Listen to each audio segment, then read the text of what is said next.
નમસ્કાર, આપ જોઈ રહ્યા છો નેશન પ્લસ ન્યૂઝ. હું છું આપની સાથે હિતલ ભગત. ખેલકૂદ મહોત્સવ ગુજરાત સંભાગ એકલ અભિયાન વનબંધુ પરિષદના ઉપક્રમે રાજ્ય સ્તરીય ખેલકૂદ મહોત્સવનું આયોજન કરવામાં આવ્યું હતું.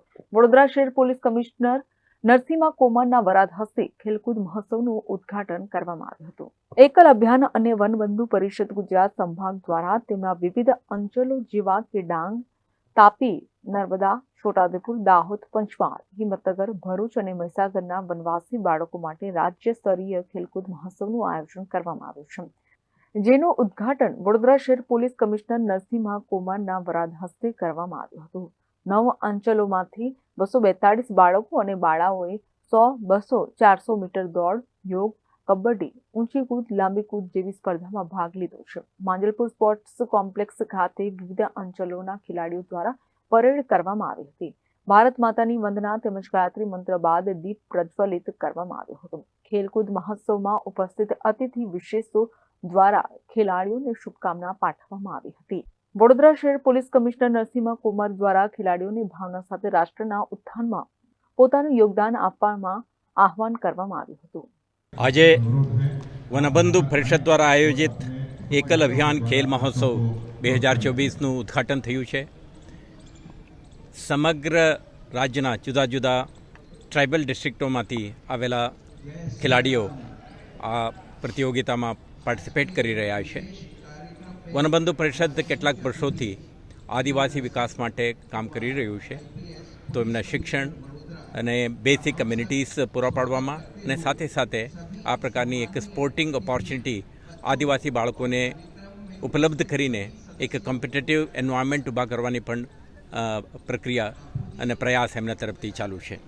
આજના કાર્યક્રમમાં જે રીતે તમે જોયું, ડાંગથી માંડીને સાબરકાંઠા સુધીના આદિવાસી બાળકો આ ખેલકૂદમાં પાર્ટિસિપેટ કરી રહ્યા છે. જ્યારે સરકારશ્રી તરફથી આદિવાસી વિકાસ માટે અને સ્પોર્ટિંગ એક્ટિવિટીઝને પ્રમોટ કરવા માટે કેટલાક પ્રકારના સ્પોર્ટિંગ ઇન્ફ્રાસ્ટ્રક્ચર, કોચિંગ ફેસિલિટીઝ અને સાથે સાથે સ્કોલરશિપ સાથેના યોજનાઓ અને એકલવ્ય સ્કૂલ જેવા એમના રેસિડેન્શિયલ સ્કૂલની પણ સુવિધાઓ સરકાર આપી રહ્યા છે. તો એક NGO જે સમાજ સાથે જોડાયેલા આ પ્રકારના સંગઠનો દ્વારા પણ આવા પ્રયાસો કરવામાં આવે તો હું માનું છું કે પ્રતિભાશાળી ટ્રાઇબલ સ્ટુડન્ટ્સને અને ટેલેન્ટને આ એક પ્લેટફોર્મ મળશે. National games, Commonwealth games, Asiad અને ઓલિમ્પિક સુધીના એમના જે સ્પોર્ટિંગ એફર્ટ્સ હશે આમાં એમને સફળતા મળવાની પૂરા શક્યતા બની રહેશે. તમે જાણો છો કે થોડા વર્ષ પહેલાં આપણા સરિતા ગાયકવાડ જે એક ટેલેન્ટેડ સ્પોર્ટ્સ પર્સન છે ડાંગના, અને આજે મને ગર્વ છે ગુજરાત પોલીસના એક DYSP તરીકે એમને નિયુક્તિ આપી છે અને કામ કરી રહ્યા છે. તો આ પ્રકારના ટેલેન્ટ આપણા ગામડામાંથી ટ્રાઇબલ પોકેટ્સમાંથી આપણે શોધી શકીએ અને એમને ટેલેન્ટ એક્સપ્રેસ કરવાની એક તક આપી શકીએ એવો એક સરસ કાર્યક્રમ છે. આયોજકોને અને તમામ પાર્ટિસિપન્ટને હું ખૂબ શુભકામના પાઠવું છું અને આવતા કેટલાક સમય માટે ચાલતા આ કાર્યક્રમને હું સક્સેસ વિશ કરું છું. આભાર.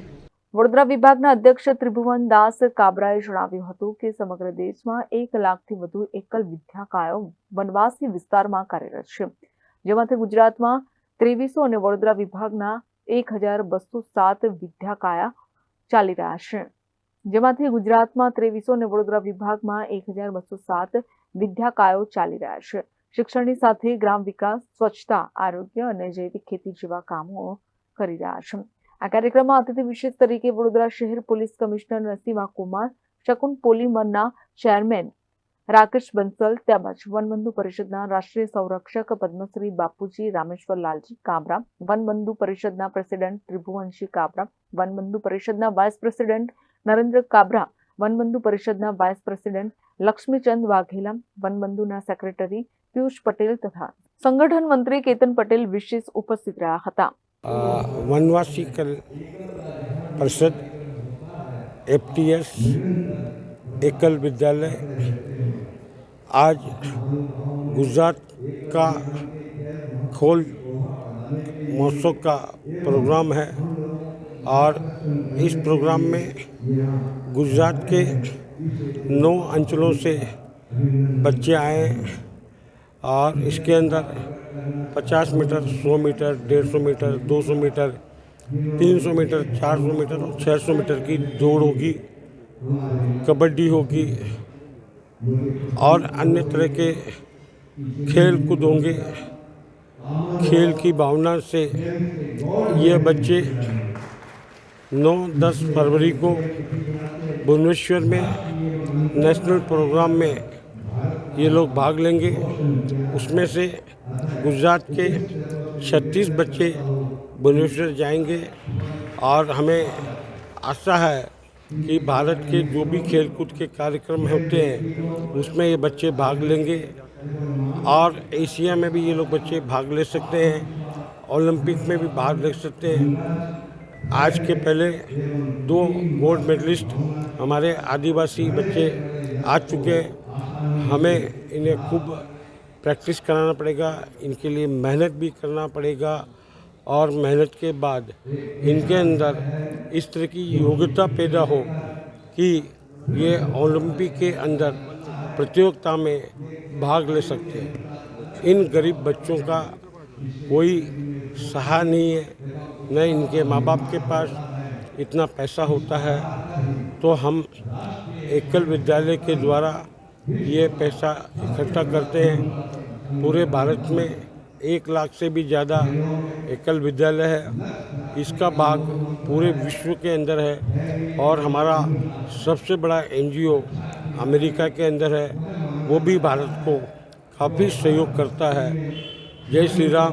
हम चाहेंगे पुनः इन आदिवासियों का आशीर्वाद बड़ौदा और देश की जनता का मिले। કેમેરામેન નવનીત પ્રવીણ સાથે Satyam Nivaskar, Nation Plus News Vadodara. સમાચારોના સતત અપડેટ મેળવવા માટે અમારી નેશન પ્લસ ન્યૂઝની યુટ્યુબ ચેનલને સબસ્ક્રાઇબ કરો, બેલ આઇકન દબાવો અને જોડાયેલા રહો ફેસબુક, ઇન્સ્ટાગ્રામ અને ટ્વિટર પર।